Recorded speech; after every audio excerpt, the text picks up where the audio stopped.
Gente, vou começar dando a palavra ao Lula. Lula é coordenador do grupo Rosa da Adoção, também é coordenador do grupo Catedral da Adoção, depois ele pode falar um pouquinho dos grupos Catedral e Rosa.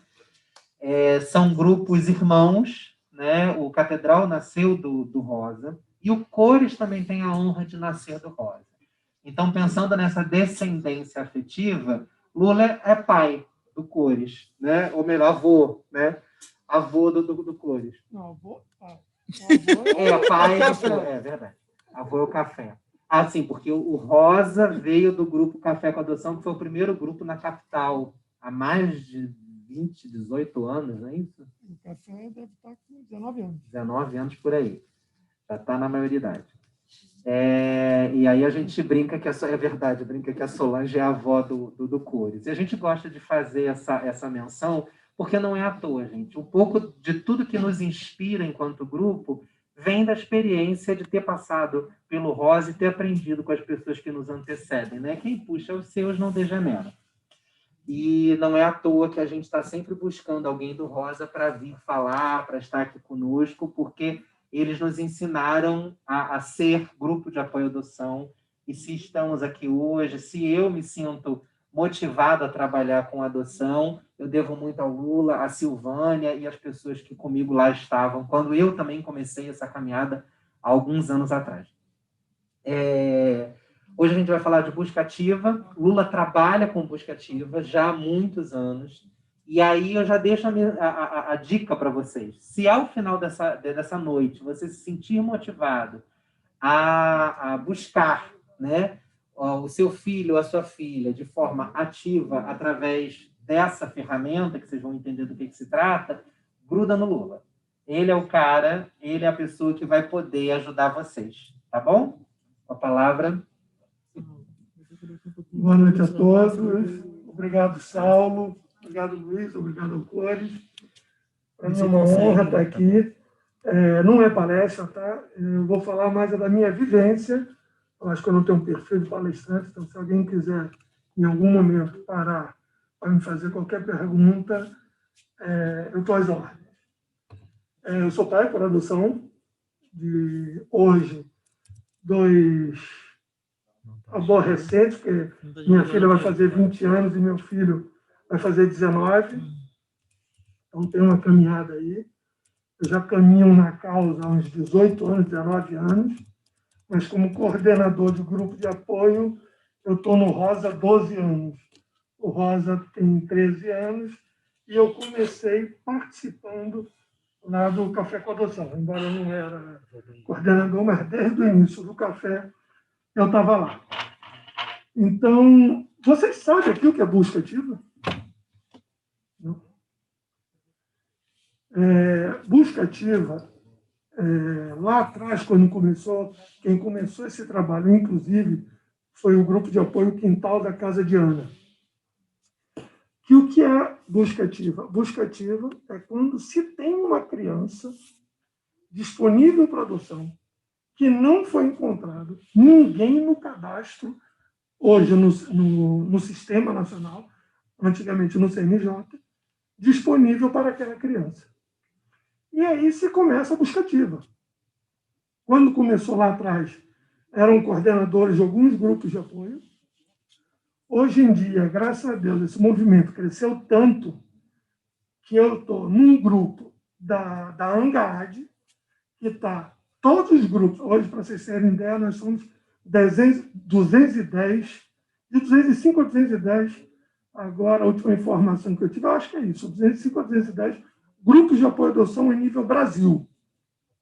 Então, são pessoas que lá atrás, quando começou, eram só coordenadores, que por a gente ter uma parceria com a Vara da Infância, essa informação chegava para a gente, e aí a gente procurava nas pessoas que participavam, que a gente sabia que estava habilitado, para ver se interessava ou não. Isso cresceu tanto, mas cresceu tanto que hoje tem profissionais que trabalham em instituições, tem juízes que fazem busca ativa também conosco. Então, e isso se entendeu, embora tenha algumas críticas que acha que está expondo as crianças, que não deveria, porque tem alguns juízes, algumas organizações que permitem colocar foto em um pequeno histórico da criança. Então, algumas pessoas são contra, só que eu sou 100% a favor. Eu acho que hoje nós precisamos ter cuidados.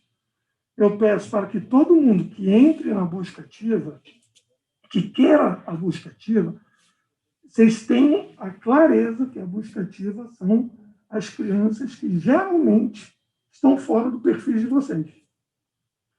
Para você ter ideia, eu já fiz algumas adoções, eu não faço nada sozinho.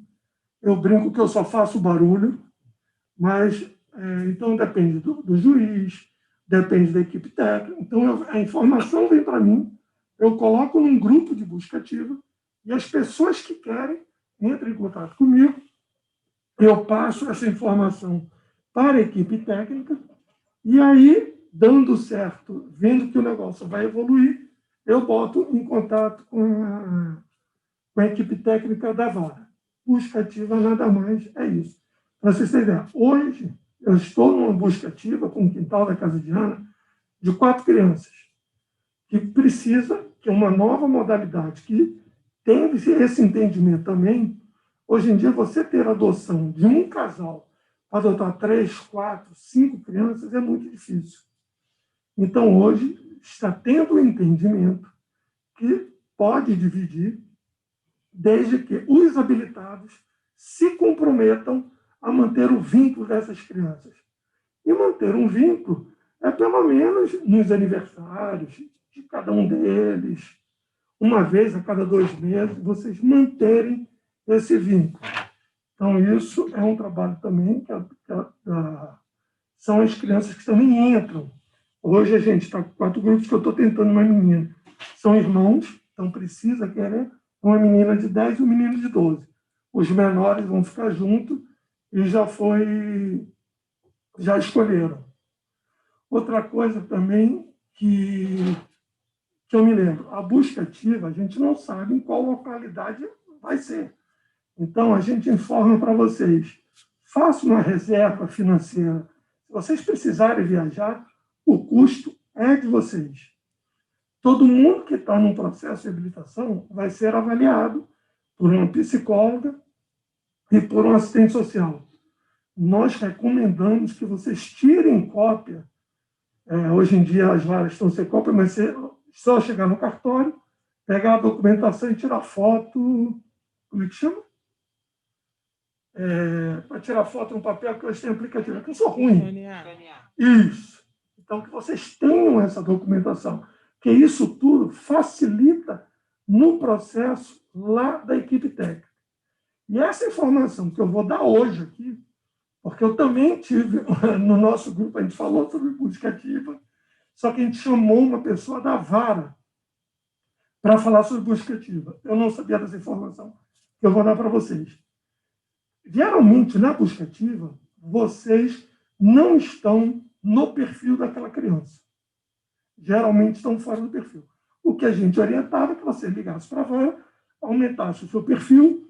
E outra coisa também, se pinta uma criança no Recife e vocês não estão aceitando crianças no Recife, o Estado, vocês precisam localizar, porque senão, só quem coloca o Estado é a vara que te habilitou e lá a equipe técnica não consegue te ver no sistema se o Estado não está.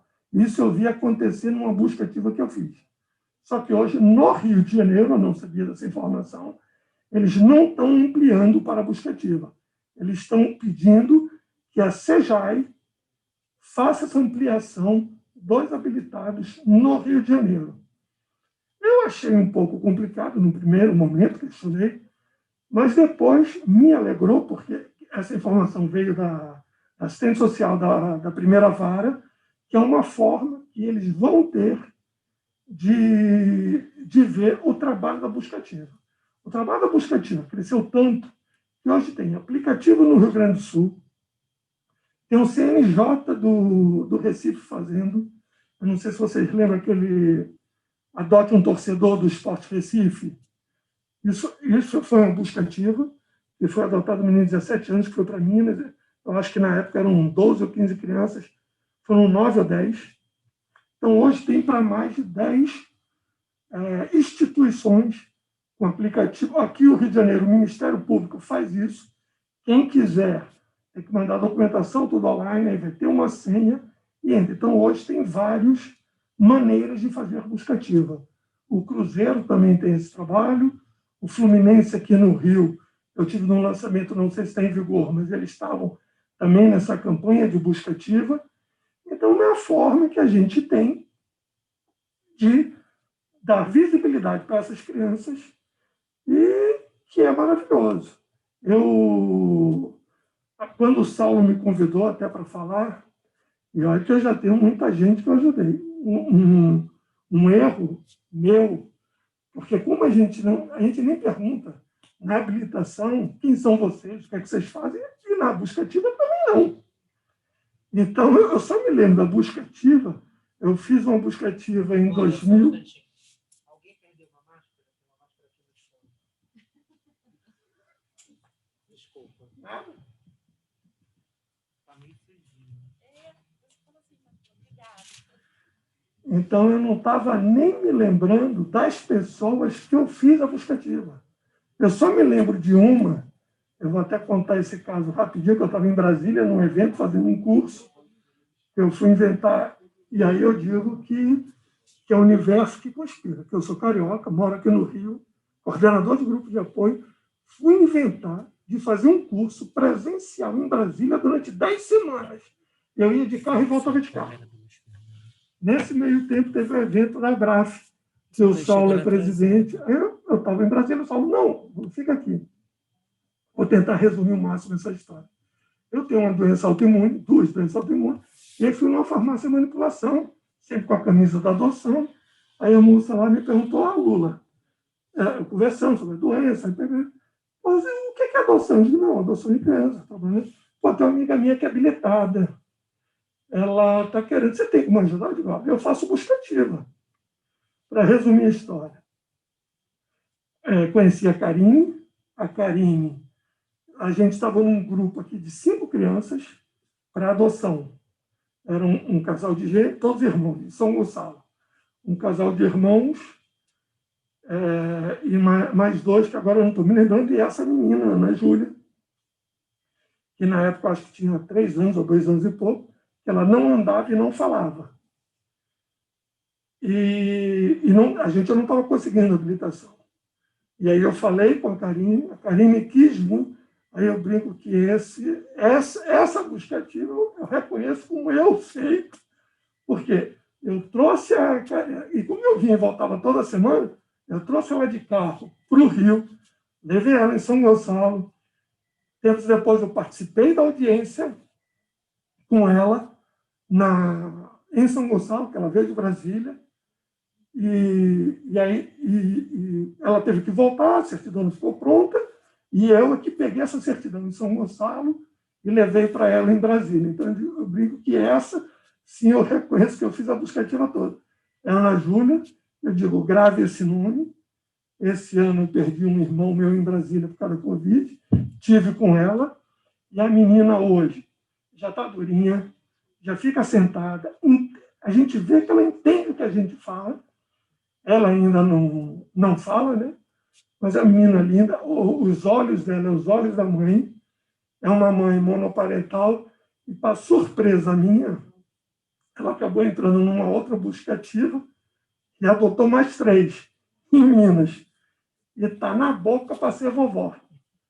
Então, eu chamei até ela, mas como já tinha outros 2 depoimentos, então são alguns casos, tem outros para contar, mas como tem depoimento aqui, então vocês se preocuparem, cuidado com a ansiedade, não entrem na busca ativa por causa da demora, se respeitem. A gente quer que vocês ampliem o perfil de vocês, queremos. A gente acredita que toda criança ou todo adolescente deve ter uma família. Mas a busca ativa não é para antecipar a ansiedade. Eu sou pai por adoção, eu passei por um processo, só que o meu processo foi anos atrás, Inclusive, vou aproveitar e fazer um jabá, eu tenho livros ali para vender, histórias de adoções, tem histórias de pais e histórias de mães. Nessas histórias de pais, são 13 relatos de histórias. A minha história está ali, se alguém quiser depois. Então, é isso. Se alguém quiser, no final, tirar qualquer dúvida. Eu só quero saber, ficou claro para vocês? Deu para entender? Então, se preocupem em tirar não, o histórico social e psicológico. Tenham isso em mãos, isso é muito importante na busca ativa. Tá? Se respeite, como o Saulo falou. Quem quiser...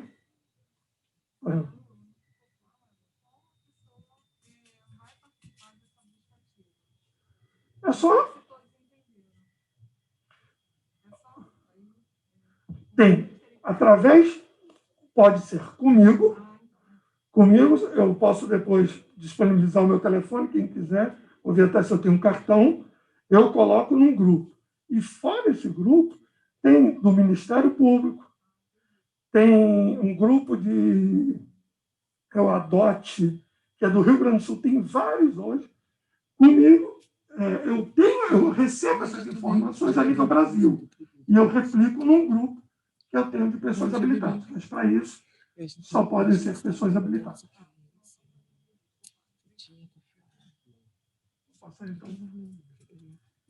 A Busca Ativa é uma grande rede de solidariedade informal que é estabelecida por pessoas como Lula, como nós que estamos aqui na militância, que dedicam, além do tempo de preparar, de acompanhar famílias, o tempo de monitorar as crianças que estão disponíveis Brasil afora.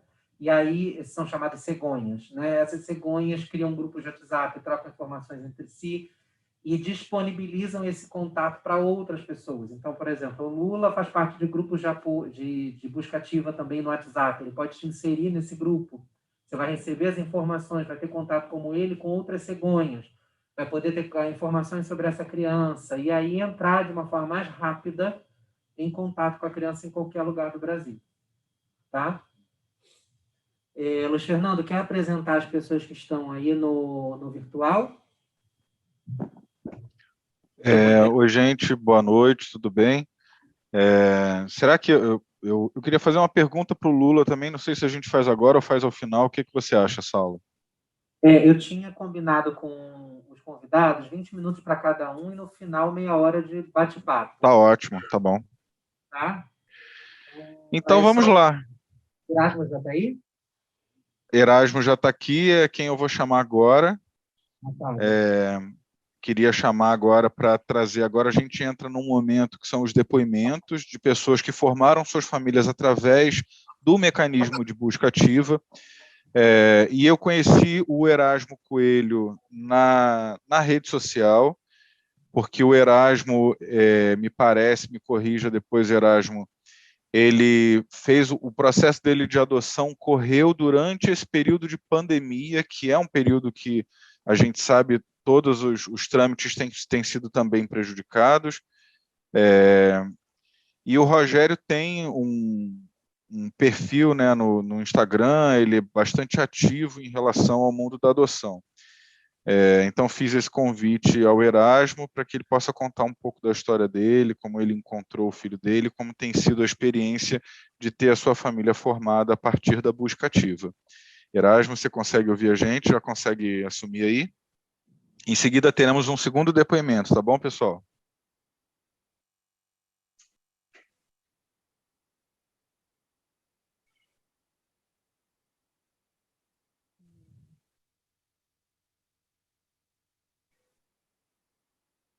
Alô? Agora vai, estava mudo aqui. Agora foi. É porque Boa eu baixei noite, para ajudar. Boa noite a todo mundo. A palavra Boa é sua, noite. viu? Seja bem-vindo. Obrigado. Então, quero agradecer primeiramente ao Luiz Fernando pelo convite, né? A gente, antes mesmo de esses dias a gente estava falando, assim que eu entrei no meu processo de adoção, eu tinha acabado de ser habilitado, eu comecei a procurar alguns grupos de apoio e eu encontrei ele, eu acho que foi no Amar, alguma coisa, você estava lá, né? Então eu entrei em contato, perguntei alguma coisa, porque na minha comarca aqui onde eu moro, eu sou de Cachoeiro de Macacu, uma hora mais ou menos, 1h20 do centro, né, da capital. E assim, aqui não tinha criança na época para adoção. E a comissária de justiça na época disse para mim que assim, eu tinha que buscar, né? Eu tinha que buscar porque não tinha assim criança no município, tal. Por um lado é positivo porque, né, sinal que não tem nenhuma criança que passou por alguma necessidade, né? E eu fiz o processo, entrei em 2019 com o meu processo e em junho, em outubro já tinha sido habilitado. E nisso tudo, o que aconteceu? Eu comecei a buscar grupos de apoio no Facebook, aí eu conheci alguns grupos no WhatsApp, como já foi falado, né, aqui, e um belo dia, né, eu estava em casa, como o Luiz Fernando falou, eu conheci o meu filho exatamente no mês de março, que foi o boom da pandemia, né, a pandemia surgiu e meu filho, assim, apareceu. Eu estava com o meu processo, como posso dizer, suspenso, porque meu pai estava fazendo um tratamento e eu fiquei meio preocupado se surgisse uma criança de repente, né? E o meu perfil era de 0 a 12 anos de idade e eu fiquei um pouco, sim, receoso na época por eu estar com meus irmãos correndo atrás né, alguma coisa para o meu pai, né, assim, cuidar da saúde dele. E eu fui e pedi para suspender.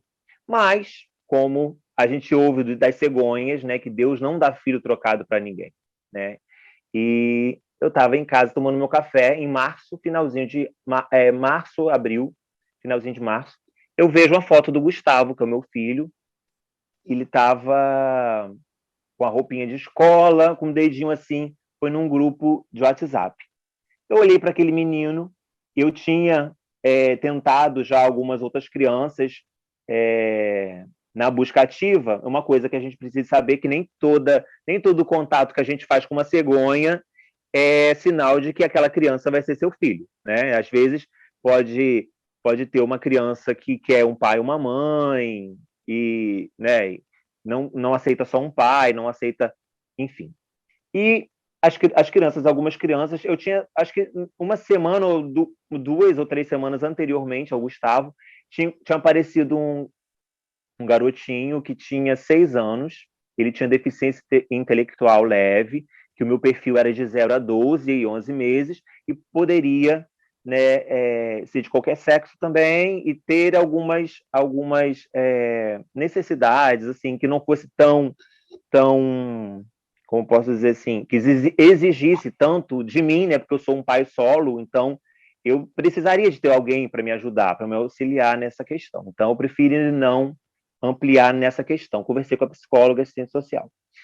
E conheci Gustavo, né, pelo WhatsApp, naquele mesmo dia, como já foi falado, né, aqui também, que eu consegui pegar o finalzinho, que é muito interessante a gente ter em mãos tudo que a gente passou, né, todo o nosso processo em mãos.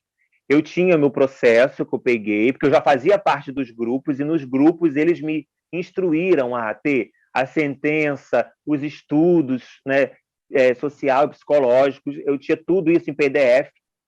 Encontrei o Gustavo, fiz um contato com a cegonha, e com o cegonho, na verdade, né?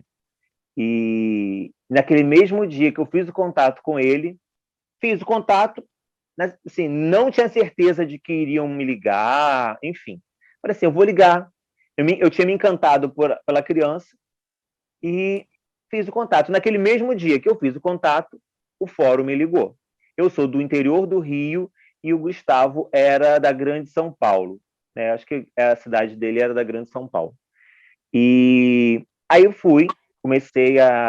recebi a ligação do fórum, ela perguntou para mim como que eu estava, qual eram os meus objetivos, se realmente eu queria saber da vida, né, da criança. Eu falei que sim, tal. Contei o que estava passando na minha vida, tal.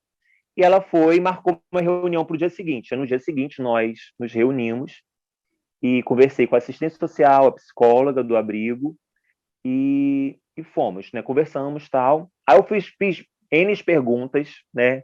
Assim, eu fiz uma lista de perguntas que eu queria saber a respeito do Gustavo, né? Do meu filho, e elas me responderam.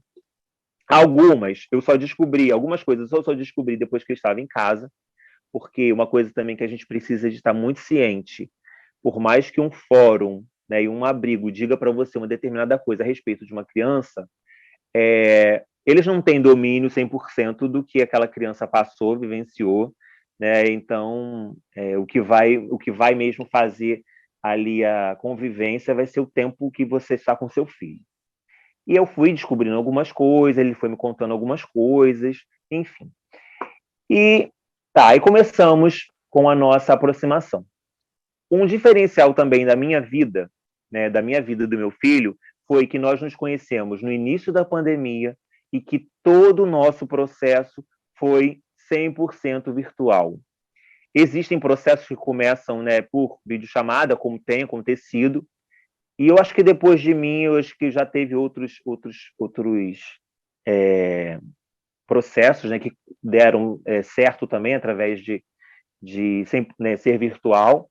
E aí foi, né? Assim, foi um mês e uma semana, mais ou menos, de conversas intensas, eu e meu filho, ligações telefônicas, e fomos conversando o tempo inteiro, e as coisas foram né, o vínculo foi se estreitando mais, e foi assim, foi muito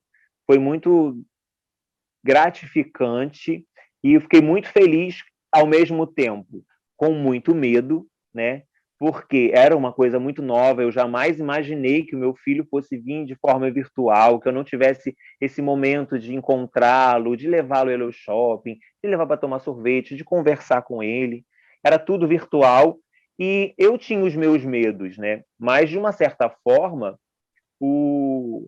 a equipe, né, do fórum, né, e do abrigo, assim, nos deu um amparo muito grande, tanto para ele quanto para mim. Elas conversavam comigo o tempo inteiro, perguntando, e eu ia falando, né, expressando o que eu estava sentindo, dizia que eu tinha medo mesmo, mas uma coisa que eu digo que para quem está ouvindo é que é normal, né, o que eu aprendi, que eu ouvi, que é normal a gente sentir medo, é normal a gente ter alguns esses medos, né? Por quê? Tudo é novo, né? Tudo é novo. E eu ouvi que medo a gente pode ter, mas a gente não pode deixar que o nosso medo seja maior do que o nosso desejo de querer, né? De querer ser, como posso dizer, de querer ser, de impedir a gente de conquistar alguma coisa. Eu já ouvi aqui, e faltam 10 minutos para eu terminar de falar, acho que eu praticamente já falei tudo, né? Fiz o resumo da nossa vivência, da nossa experiência, e estamos há 1 ano e dia 4 agora de julho, nós vamos fazer 1 ano e 2 meses de família, e tem o meu Instagram, que eu, né, conto um pouco da minha vida, em relação à minha vida como pai, e é isso, entendeu? E se alguém quiser conversar, tiver alguma dúvida, eu, como sempre, né, com as pessoas me procuram, eu faço parte de alguns grupos também de apoio, e que não é porque a gente tem os nossos filhos que a gente não precisa de apoio, aí mesmo que a gente vai precisar, né, de ouvir pessoas, que às vezes acontece uma determinada coisa na nossa vida com o nosso filho, e a gente fica pensando assim, o que eu vou fazer? E quando a gente passa por um processo de um grupo de apoio, a gente ouve, e quando acontece uma determinada situação com a gente consegue sair muito melhor daquela situação, porque a gente já ouviu experiências e relatos de pessoas. Eu agradeço, né, o convite e muito obrigado. Obrigado, Erasmo. Obrigado aí pela sua história. Peço que você fique com a gente aí. Se possível, vai ser maravilhoso para a gente bater um papo ao final. Eu vou chamar agora o Gustavo e a Natália. O Gustavo e a Natália, diferente do Erasmo, que conseguiu fazer esse processo de aproximação em modalidade virtual, até por conta dos desafios da pandemia, o Gustavo e a Natália, eles tiveram que fazer esse processo de aproximação lá em loco, em outro estado. Então, é uma história muito interessante de conhecer, até porque eles foram para conhecer a sua filha e voltaram com 2 filhas. Então, Gustavo e Natália, vocês estão conseguindo ouvir a gente? Perfeito. Boa noite. Olá, tudo bem? Prazer estar Sejam aqui bem-vindos. Prazer estar ouvindo o Lula, porque o Lula foi importantíssimo nesse nosso processo, no lançamento do livro Histórias da Adoção, foi num teatro lá no Flamengo, eu não lembro o nome. Foi ali que a gente se encantou pela buscativa, né? Através de um relato dele falando sobre a buscativa, que a gente falou assim, tá aí. A gente começou a conversar, eu acho que não precisa ser tão novinho, a gente poderia estender o nosso perfil, e todas essas informações que ele passou são importantíssimas, como o Erasmo também reforçou, ter toda a documentação em mãos, escaneada, né, xerocada, foi importante, porque como o Luiz acabou apresentando, né, nossas filhas vieram do interior do Rio Grande do Sul, Vale do Taquari, uma distância considerável, a gente é do Rio de Janeiro, capital. Acabamos descobrindo através da buscativa. Então, entramos nos grupos de buscativa após esse contato aí com o Lula. Vamos começar a entender o que é isso, vamos buscar, vamos aprender.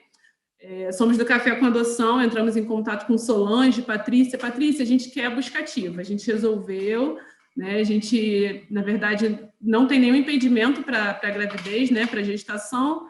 Era realmente um desejo de adotar, até porque o Gustavo também é filho adotivo e eu tenho 2 irmãs adotivas, então era algo que a gente sempre falou, desde o início do relacionamento. Vamos ter um filho biológico e um filho adotivo. E aí a gente entrou nos grupos e um belo dia, o Erasmo falou da fotinho assim, né? É aquela foto que a gente se apaixona, né? A minha filha agarrada, mais velha, agarrada numa grade também, toda descabelada, assim, sabe, sujinha. E eu falei, gente, agamei. Aquela fotinho que a gente bate o olho, que são as fotos onde eles exibem as crianças. E o relato que vinha, assim, embaixo era uma criança que foi devolvida de um processo de adoção por racismo no interior do Rio Grande do Sul. Então, as minhas filhas foram adotadas e devolvidas porque a família não queria a mais velha, porque a mais velha, segundo a família que adotou, era muito negra, era muito morena, né? Então, assim, ela sofreu esse tipo de preconceito, a família adotou em outubro e devolveu em fevereiro. Por isso que é muito importante que vocês só entrem em buscativa se realmente for o desejo de vocês, né? Não é assim, vamos tentar, não, gente, a gente não tá falando, a gente não faz isso nem com animal, né? Quanto mais com o ser humano. Então, essa família entrou na buscativa sem ter certeza disso. E acabaram que elas passaram por um processo muito, muito triste de devolução, muito, muito complexo. E isso fez com que a gente, obrigatoriamente, tivesse que fazer um período de adaptação importante. Então, a gente teve que ficar morando 1 mês na cidade delas, né, no interior do Rio Grande do Sul. E daí a importância da reserva financeira. Imagina, eu e Gustavo somos autônomos, né? Somos empresários, eu tenho um consultório, eu sou fonoaudióloga, ele é empresário do ramo de informática, a gente fica 1 mês sem trabalhar, tendo que pagar as contas aqui, ainda organizar a vida para receber, né, a criança, então é importante fazer uma reserva sim, fora custo de passagem, né, e tudo mais. E aí, só que o que aconteceu? A gente ficou aguardando, quando apareceu no grupo de buscativa a minha mais velha, eu vi o nome da comarca, né, Vale do Taquari, liguei para lá e falei, olha, eu sou do Rio de Janeiro, está dentro do meu perfil, eu tenho um perfil de buscativa, eu vi a foto dela no grupo de buscativa e eu tenho interesse. E eles me informaram o seguinte, isso foi em 18 de fevereiro de 2018, e eles me informaram, olha, a gente vai precisar primeiro analisar toda a comarca, né, toda a região, o estado do Rio Grande do Sul. Não havendo pretendentes, a gente te liga, a gente entra em contato e aí sim você pode vir do Rio. E aí passou fevereiro, né, 1 mês inteiro, e eu ligando semanalmente, nada, né? Eu falei, nossa, essa criança tá lá aguardando, tipo, essa criança não, porque para começar eu já chamava de minha filha. Minha filha tá lá me esperando e, né, ninguém me retorna, ninguém liga pra gente. A gente começou a ficar um pouco assim angustiados. Em março, aí quando foi 1 mês depois, a gente tinha uma viagem marcada para o Nordeste, Gustavo, aniversário do Gustavo, 22 de março, e aí a gente falou assim, vamos trocar as passagens, vamos para o Rio Grande do Sul? E aí trocamos o destino do passeio, né? Resolvemos ir para o Rio Grande do Sul e aí estendemos até o interior, né, para conhecer a cidade e ir diretamente no fórum. Olha, fiquei sabendo de um caso e as pessoas... Primeiro foi um susto no fórum, né?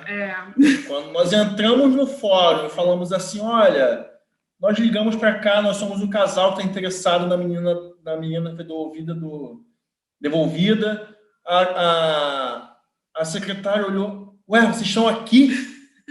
Tipo, não acreditaram naquilo. Como vocês vieram? A gente a gente realmente só veio a passeio e queria saber se realmente ela continuou no abrigo e tal. E, gente, assim, uma cidade de interior, isso é importante, né? Muita gente nem sabia o que era busca ativa. Exatamente. Então, ela caiu meramente ao acaso no grupo, sabe? Foi falando, uma assistente social falou para outra, que falou para outra, que falou para uma pessoa de Porto Alegre. Então, as pessoas do próprio fórum, lá não existe vara de infância na cidade delas. Então, é um juiz para tudo, para criminal, para infância, para idoso, é tudo um único juiz para tudo. Então, eles ficaram muito assustados, né? Como que vocês vieram parar aqui? E aí foi uma oportunidade também de a gente explicar o que era a busca ativa, né? Deles conhecerem como funcionava. Até então, eles não tinham grupo de apoio na cidade. E aí, talvez por isso, é uma cidade onde já houveram várias devoluções, porque não havia um preparo, né, para essas famílias. E aí a gente falou, não, olha, a gente realmente está interessado, a gente veio viajar, a gente veio a passeio no Sul. E eles falaram assim, vocês podem conhecer o abrigo. Aí eu já fiquei em choque, porque também não é algo normal, né, de você sair, as pessoas autorizarem. Mas, obviamente, né, gente, eu aceitamos e fomos conhecer. Quando a gente chegou no abrigo para visitar, aí eles mostraram, olha, essa aqui, né, essa é a Tainá, mas ela tem uma irmã. Aí foi o choque. Aí eu, tá, nossa, que interessante. E aí a gente ficou aguardando a chegada da irmã, e aí veio uma irmã caçula. Com uma bala e 2 minhocas. Com uma bala e 2 minhocas na mão, inesquecível. E aí eles falaram, olha, a gente nunca fala da caçula, porque a caçula todo mundo quer. A caçula tem 4 anos, né, é lourinha, do olho azul, então ela realmente é um foco de interesse aqui nessa região, né, uma colônia europeia. E é triste, né, gente, pensar que isso ainda existe, mas isso ainda existe. Tá? Então é importante que a gente fale, sim, que isso ainda existe, isso ainda é muito comum. E aí eu falei, caramba, amor, mas nosso perfil era um só. A gente ficou assim, agora, né? Mas não tem como, gente. Não, o nosso perfil estava até 2. Não, é verdade, já tinha 2, né? Já tinha 2, a gente tinha mudado o perfil. Mas o conflito foi chegar lá e não ser uma. Isso. Então, resolvemos, né, continuar ligando para a comarca, voltamos para o Rio, obviamente, com o coração na mão, né? Sem nenhuma resposta, porque eles precisavam continuar buscando na região. Na realidade, a gente voltou para o Rio, contratou uma advogada na cidade delas. Mas foi depois. E aí, quando foi em maio, que a gente resolveu contratar uma advogada para que ela ficasse de lá da cidade acompanhando, né? E só informando para a gente. Não é sempre, tá, gente, que é necessário advogado. Foi uma escolha nossa. Até porque era muito distante, né? Muito distante. A gente ficar acompanhando o processo de perto. E elas estavam aguardando o processo de destituição delas, que no final até hoje não ocorreu. Elas ainda não foram destituídas da família biológica. Então, a advogada entrou, inclusive, para orientar, por ser um lugar que ninguém sabia de nada, que elas poderiam ser adotadas antes da destituição, né? Esses processos poderiam ocorrer concomitantemente. Então, por isso que a gente optou por uma advogada, porque a gente viu que a própria comarca ainda estava muito crua em tudo que diz respeito à adoção e tudo que a gente já ouve falar aqui no Rio de Janeiro. E aí, quando foi em 7 de junho, a juíza autorizou a nossa ida para lá, com essa exigência. Vocês vão ter que ficar aqui pelo menos 20 dias fazendo adaptação por tudo que elas já passaram.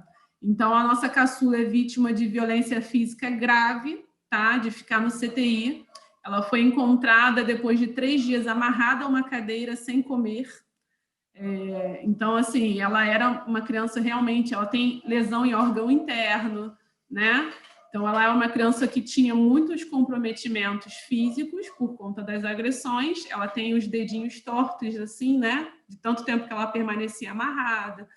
Então, E a mais velha tinha o diagnóstico de diabetes.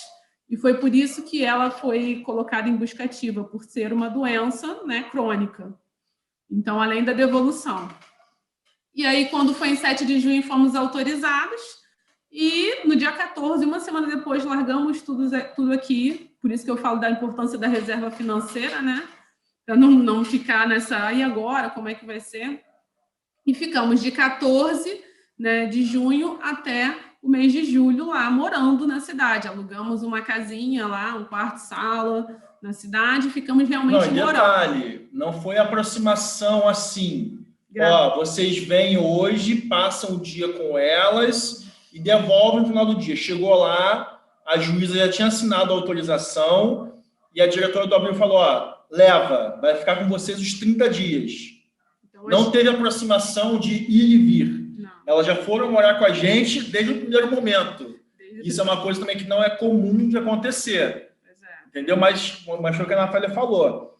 Por ser uma comarca que não tinha uma base de apoio à adoção, né, eles faziam tudo muito atropelado. E aí a gente chegou lá, e aí, elas passam um dia com a gente hoje? Não, vocês já vão levar. E aí nós levamos elas para morar e elas também muito assustadas. E aí entra o que o Erasmo falou, que medo. Né? Eu cheguei com meu esposo e estou indo para uma casa desconhecida, numa cidade desconhecida. No dia seguinte tinha que levar na psicóloga de manhã, na escola, né? Porque elas tinham todas essas tarefas lá. Então foi tudo muito assim, de repente.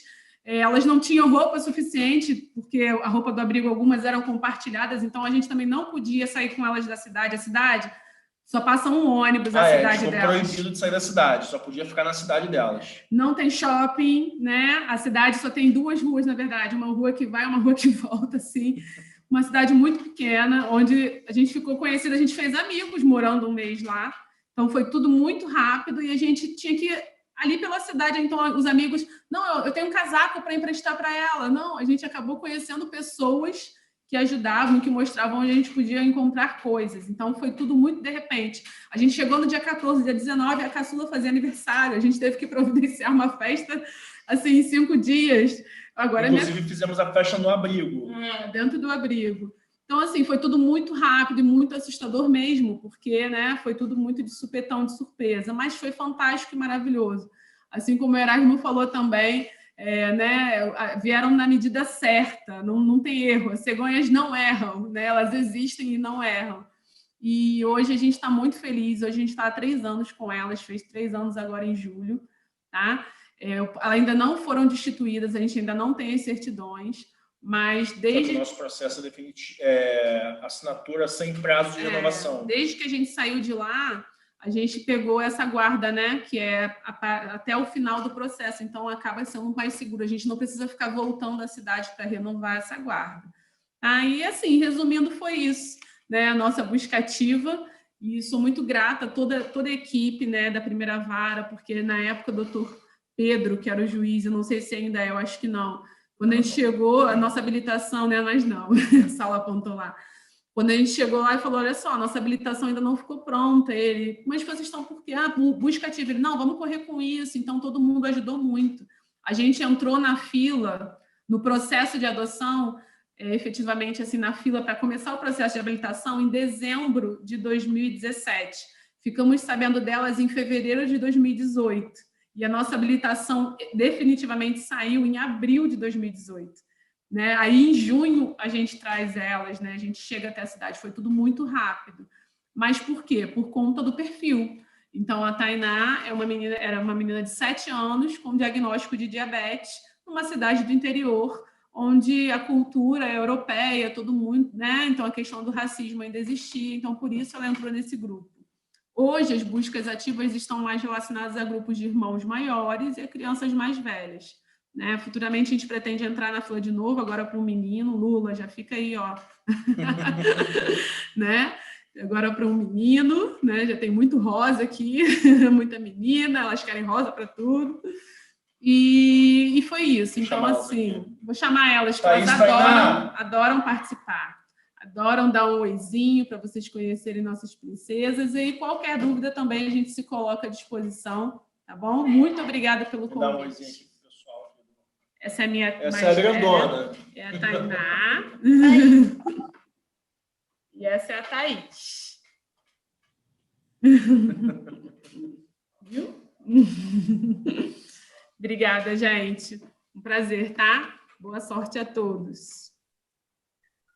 Obrigado, Gustavo, Natália, obrigado mesmo por esse depoimento, essa riqueza que vocês trazem, vocês, o Erasmo, mostrando aí que crianças que não estão exatamente fora daquele perfil mais imediatamente desejado compõem as nossas famílias, não é? Elas chegam para compor e completar as nossas famílias como filhas legítimas que são, né? Saulo, você quer comandar aí o...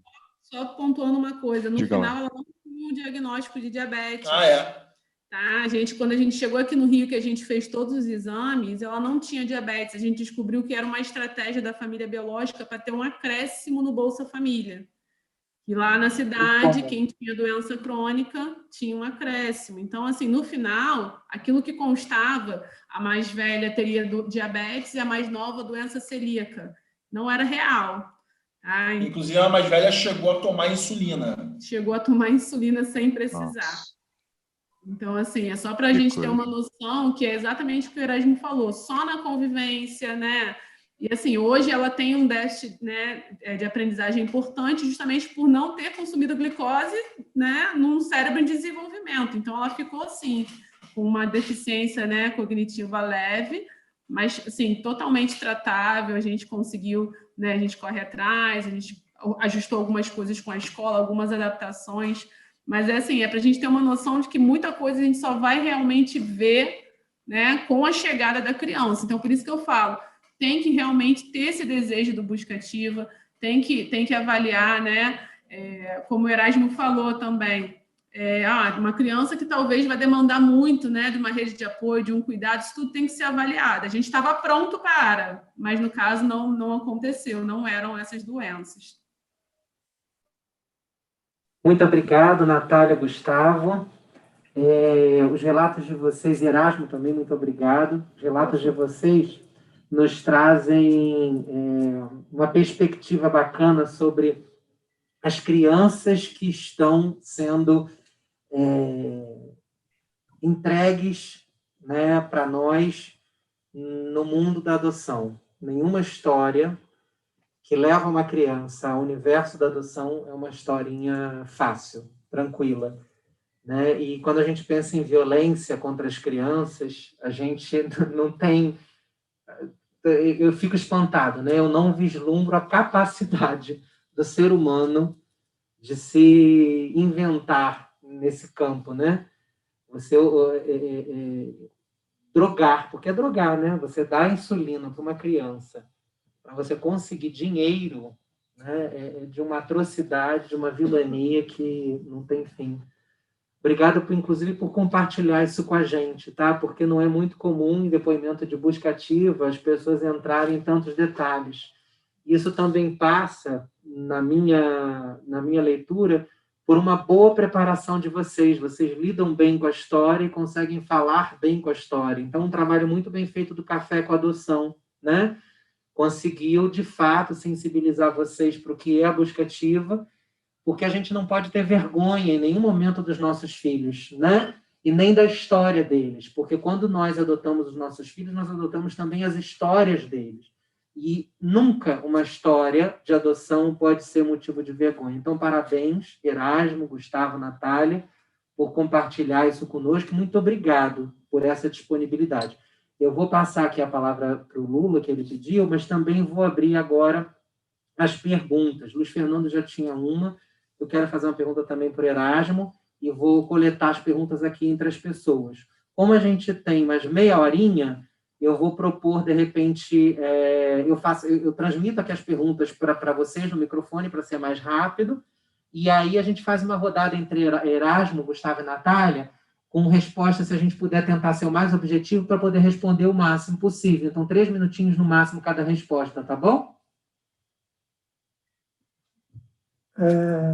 Parabéns também. Eu só queria mostrar algumas coisas que eu, como faço busca ativa, me impressiona. Ainda bem que eu pude ajudar de alguma forma, do jeito que você falou, nem me lembrava, que eu falo com tanta gente.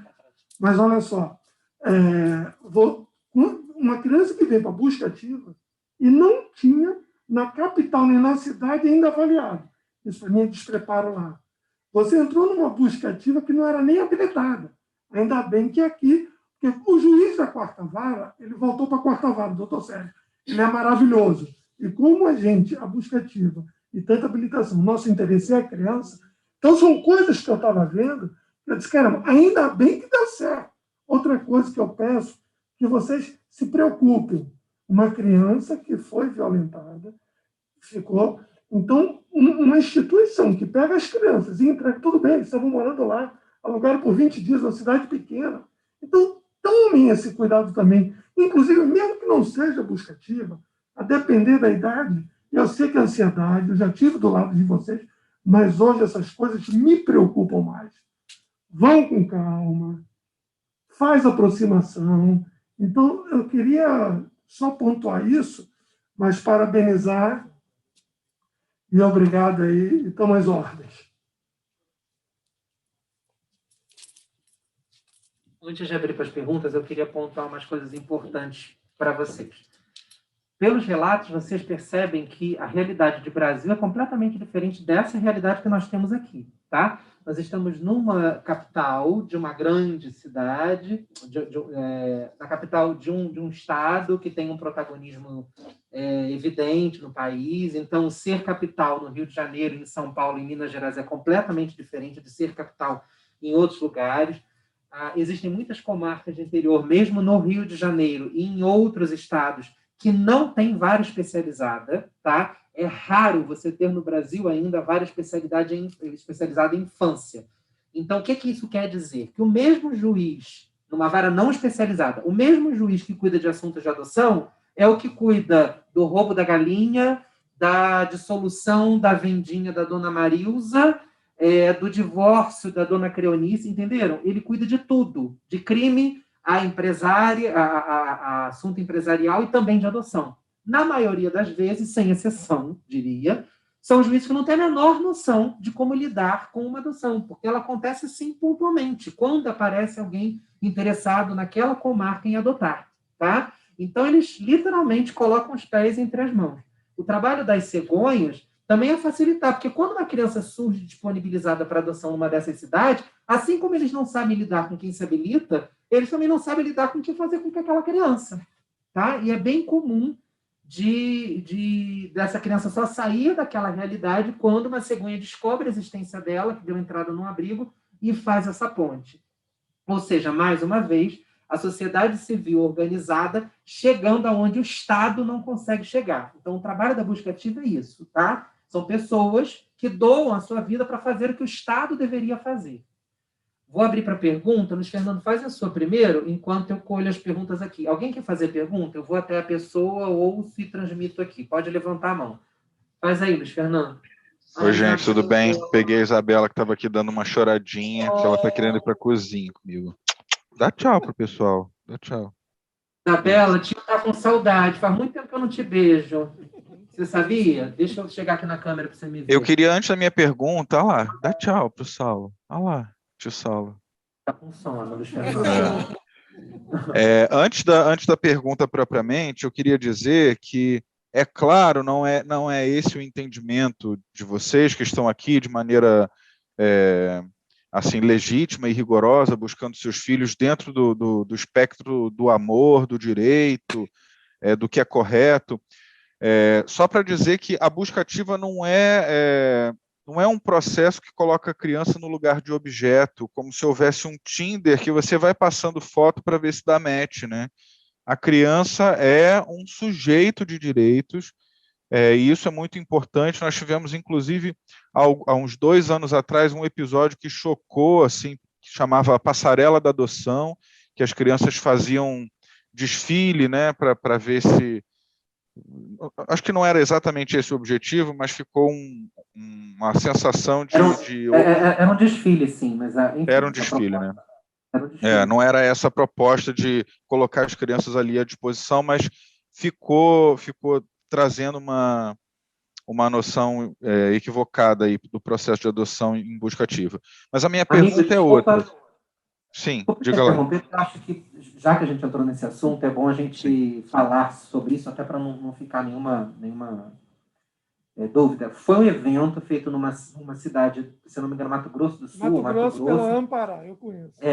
Feito por um grupo de apoio à adoção, que é o Ampará. A ideia era proporcionar uma passarela para que as crianças pudessem usar roupas, se sentirem, né, pessoas como quaisquer outras. Então, eles montaram uma passarela dentro de um shopping, tá? Fizeram um contato com lojas, e aí as lojas doaram roupas, e as crianças se prepararam, treinaram, andar na passarela, a troca de roupa. Foi um evento para elas saírem do abrigo, daquela realidade de abrigo, e viverem um dia de passarela. Né? E tinha crianças que não eram de abrigo. E tinham crianças que não eram de abrigo, também estavam naquela passarela para brincar também, de estar na passarela dentro de um shopping. E pessoas em processo de habilitação foram convidadas a participar e prestigiar esse momento, né? A sociedade sendo convidada. Isso foi lido de uma forma muito negativa por muitas pessoas, como se crianças estivessem sendo colocadas na passarela, como se fosse um mercado de criança para serem vistas, entenderam? Então, dividiu muito opiniões, aqueles que apoiaram o evento e aqueles que criticaram. Sim. Exato. E o objetivo dessa minha fala é só mostrar que criança sempre será sujeito de direitos. Então, o processo de busca ativa é um processo assim, muito sério de encontro. E a minha pergunta, Lula, é o seguinte: muito bem, eu estou habilitado e eu cadastrei o meu perfil. E o meu perfil, ele está ali, digamos, eu cadastrei um perfil de até 2 anos de idade. Continuei no debate, estudando, frequentando os grupos de apoio e verifiquei que eu tenho desejo, inclusive, de paternar uma criança mais velha e que talvez a busca ativa seja uma opção interessante para mim dentro de um entendimento interior. Eu preciso mudar o meu perfil, eu preciso ir à vara, mudar o meu perfil, comunicar a alguém, ou mesmo que o perfil não esteja de acordo com o que vai aparecer eventualmente numa busca ativa, eu já estaria habilitado, digamos assim, a buscar essa criança pela busca ativa. Pré-requisito é você estar habilitado, sim. Antes, eu tive uma reunião agora, mês passado, pela busca ativa, que veio uma pessoa da vara falar para a gente que é assistente social. Então, em outra comarca, em outro estado, de qualquer maneira, você precisa ir na vara falar. Eu sei que, no caso nosso do Rio de Janeiro, vai ser ampliado esse perfil pela SEJAI. Mas vocês precisam ir na vara, porque se você estiver habilitado só para o Rio de Janeiro, só para o Rio e Minas, e se a criança for para São Paulo, para a equipe de São Paulo te localizar, você tem que entrar no Cadastro de São Paulo. O ampliar o perfil vai precisar se ampliar. Só que hoje, para ter como se fala? Oh, meu Deus, está me faltando o termo. Para ter essa noção que foi pela busca ativa, hoje eu soube que a Vara da Infância, no Rio de Janeiro, tem essa determinação que quem está fazendo essa ampliação é pela SEJAI, justamente para ter essa informação. Porque eu, em busca ativa, várias vezes, você tinha que ampliar o perfil. E eu, geralmente, orientava o casal. Avisa que você está ampliando para esta criança. Porque até 8 anos, você está na fila aqui no Rio, não tem jeito. Para bebê, 4 anos e 8 anos, independente de cor, raça, etnia, você leva um tempo. Se você amplia, se encanta por um menino de 12 ou 13 anos, no Rio tem essa criança. Só que você se encantou por essa do perfil, dessa busca ativa, alguma coisa que chamou atenção. Então, eu sempre orientei. Porque senão, se você amplia o perfil e aqui te chamam e você é negado, isso é um problema. Acho até uma coisa que foi interessante e ser pela SEJAI. Essa informação eu tive agora 15 dias atrás. Antigamente, você precisava ir na vara e ampliar. E outra coisa que eu me lembrei agora, que vai dando os relatos e vai lembrando. Isso que a Natália falou, eu peço que vocês se tornem esses multiplicadores. Não só se tiver uma busca ativa, mas se vocês viajarem, conhecer alguma comarca, avise. Eu estou viajando muito agora por causa de Minas. Estou indo em cidades pequenas, eu já faço isso. E isso que o Saulo falou, a lei de legislação informa que a gente precisava ter uma vara de infância com 100 mil habitantes, se não me engano. E não tem. Isso é uma falta. E às vezes eles não sabem. Então, se for para busca ativa, se você soube de alguma vara, fala da busca ativa.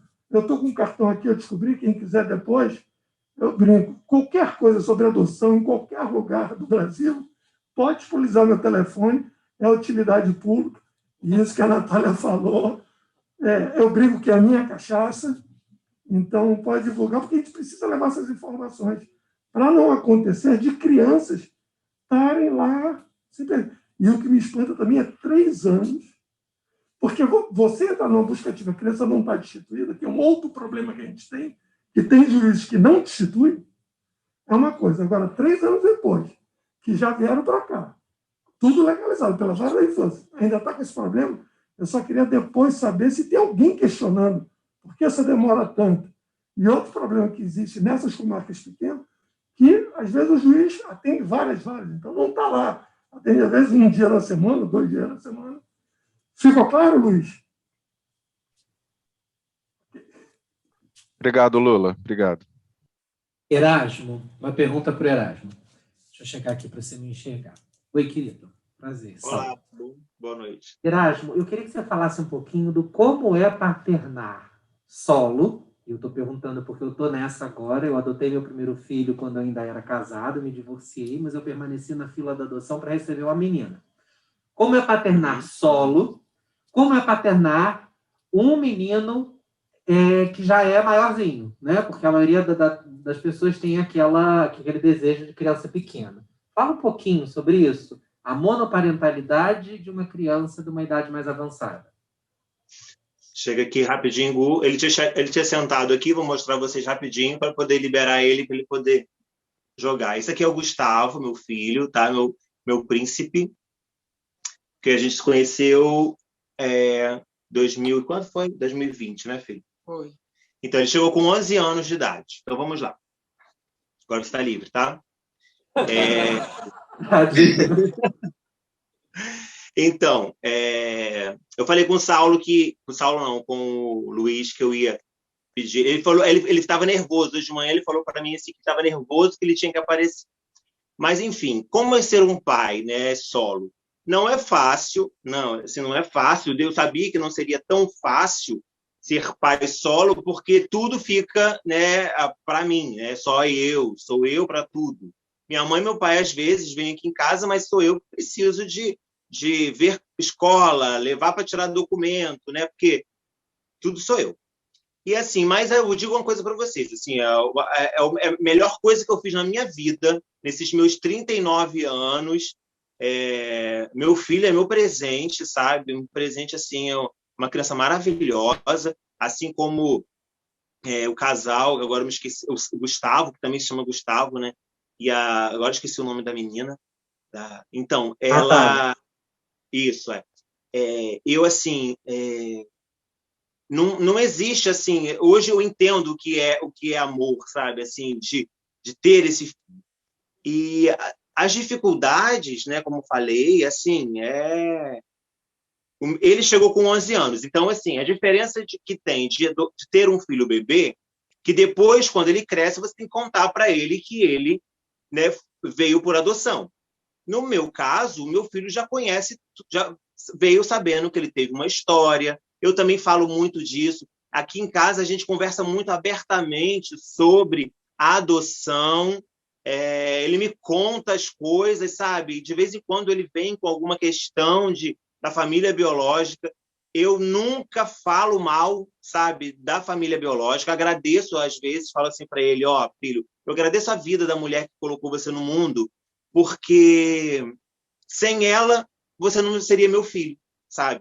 Então, assim, a gente tem uma sintonia muito boa em relação a isso. E eu acho que é basicamente isso, sabe? Assim, tem as suas questões, assim, que você precisa de ser, ao mesmo tempo, ser aquele que chama a atenção e ser aquele que passa a mão, né? Porque se tivesse uma outra pessoa, ela ia chegar para ele e ia falar assim, olha só, não é assim que se faz com seu pai, entendeu? Conversa mais assim, eu tenho que chamar a atenção e tenho que, ao mesmo tempo, sentar e conversar. Mas, assim, de modo geral, eu não tenho nenhum arrependimento, porque ele é uma criança, assim, que que eu pedi, sabe, um presente, um filho, Deus me deu um muito melhor do que eu imaginei. Não estou romantizando, não, sabe, porque tem hora, ele está agora nessa transição de criança para adolescência, e é bem tenso. Mas a gente senta, a gente conversa, eu tiro o celularzinho aqui, tiro uma televisãozinha ali, e a gente vai chegando no acordo. Espero ter respondido. Obrigado. Alguém tem uma pergunta para Gustavo, para a Natália, para o Erasmo? Não? O Gustavo, Natália, fala um pouquinho para a gente como é que tem sido assim. Ambas as meninas vieram com questões, né? Vocês já descobriram que a mais velha não tinha diabetes, que ela estava sendo até medicada. Isso me chocou, essa informação, medicada sem precisar.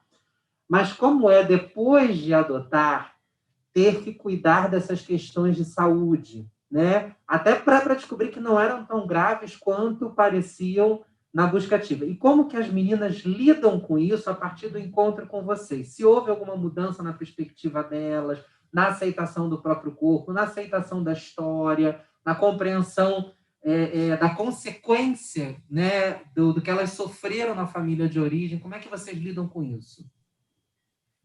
Então, Saulo, quem conheceu as meninas quando chegaram, né, as pessoas que acompanham a gente desde a chegada delas, eles relatam assim, nossa, como que elas mudaram, né? Assim, o aspecto emocional, gente, é o que sofreu o maior impacto, assim, né?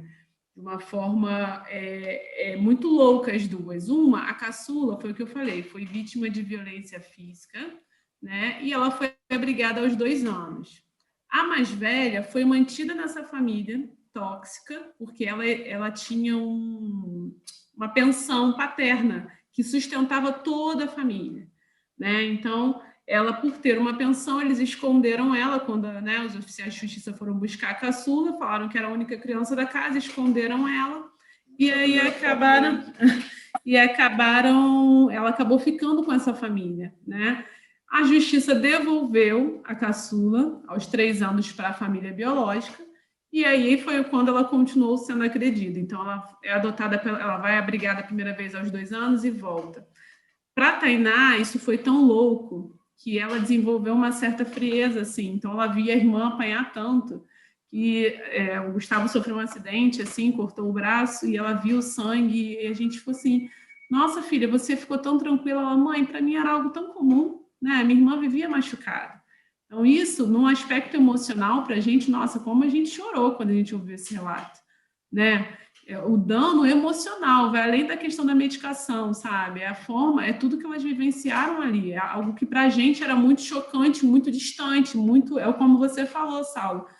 A gente não consegue imaginar que isso é possível, que um ser humano é capaz de tamanhas atrocidades, né? E aí, dentro de um ambiente familiar, todas as pessoas meio que, né, aceitavam essas coisas que elas passavam. A questão do mentir a respeito de uma doença, né? A gente não consegue imaginar como que eles não tinham a noção do mal que eles podiam estar causando a elas.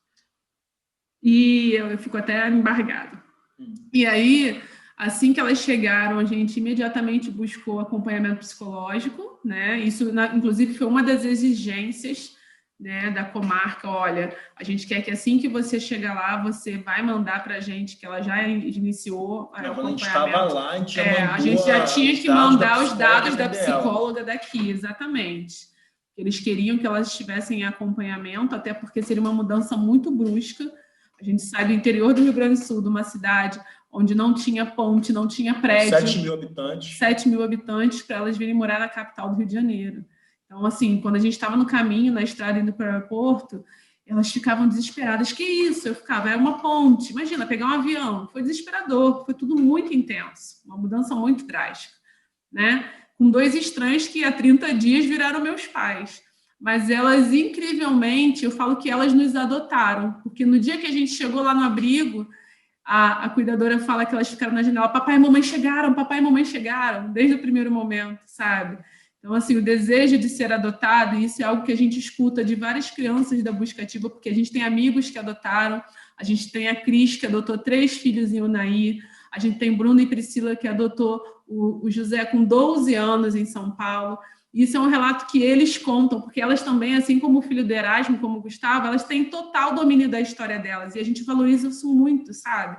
É a sua vida, é a sua história, é importante que vocês tenham esse contato, que vocês saibam, porque ela já vem, a criança, o bebê não sabe, ela já vem com uma bagagem, elas já sabem tudo o que aconteceu. De vez em quando aí também, Erasmo, surgem uns assuntos, você fica assim, caramba, umas lembranças, né? Que ele deve trazer, isso acontece muito aqui.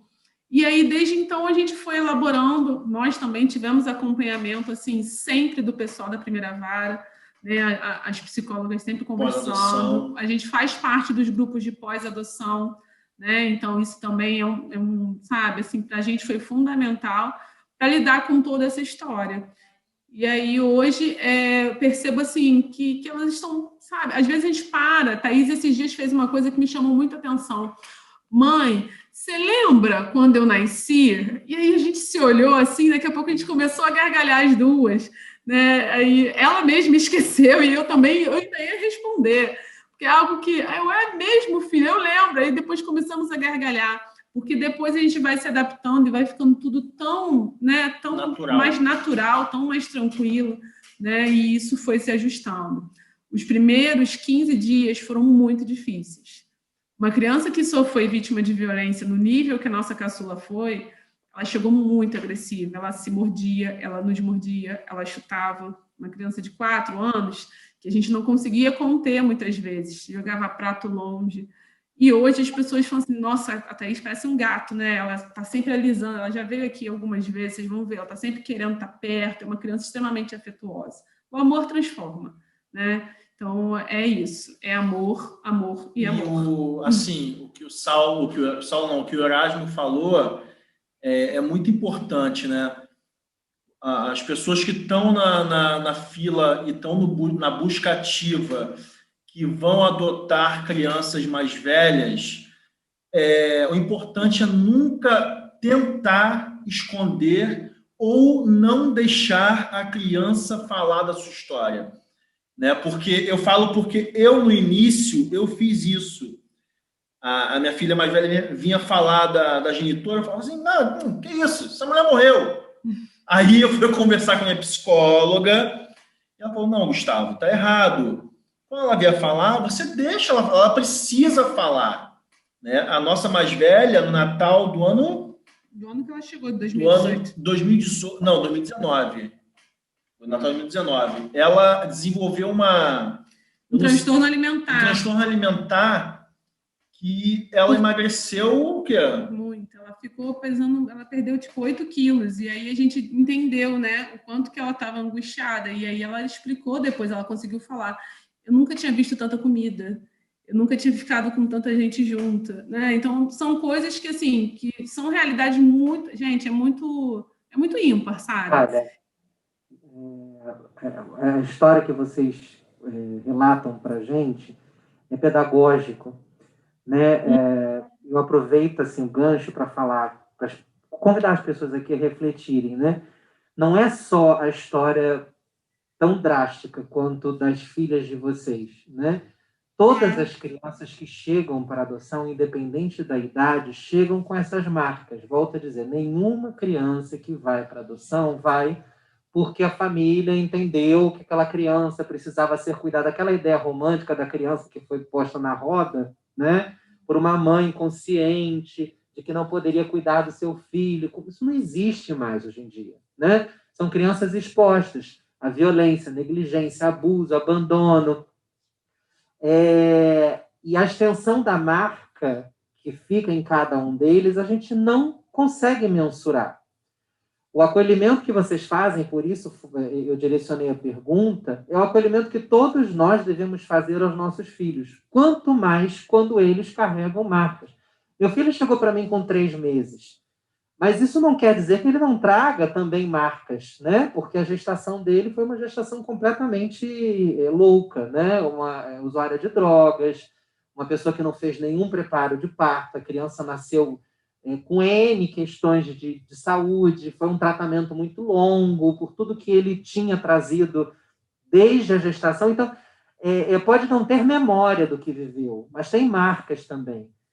E falando sobre essas marcas, é muito bonito quando a gente consegue compreender que precisamos também olhar para elas, sabe, as cicatrizes da vida, né? Olhar para elas e ressignificar, não tentar esconder, né? Acho bonito que eu percebo que vocês estão falando e provavelmente as meninas estão por perto. Erasmo falou e o filho estava ali por perto, né? É falar sobre os problemas também, é pensar sobre eles, mas também falar dentro da capacidade de cada um de compreender, né? Então, você tem 2 filhas de idades diferentes, Erasmo tem um filho adolescente, pode ser que a criança não queira falar sobre determinado assunto naquele momento, queira falar de outra forma, mas estar aberto, como o Gustavo demonstrou estar, né, a ouvir, a acolher aquilo que tem que ser tratado.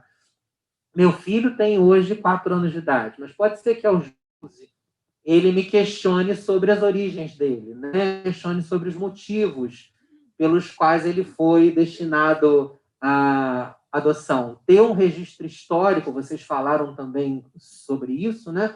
Ter um registro histórico ajuda nesse momento, para a gente sentar, não é mostrar tudo, às vezes tem informações que a criança não tinha memória ainda, né? Que pode ser chocante, pode ser doloroso. Mas também como é que a gente lida... Ela fala que ela quer voltar lá, sabe? E aí as pessoas ficam assim, nossa, como vocês reagem a isso? Ela fala, mãe, um dia eu queria voltar lá. Eu falei, filha, porque ela queria ajudar aquelas pessoas, né?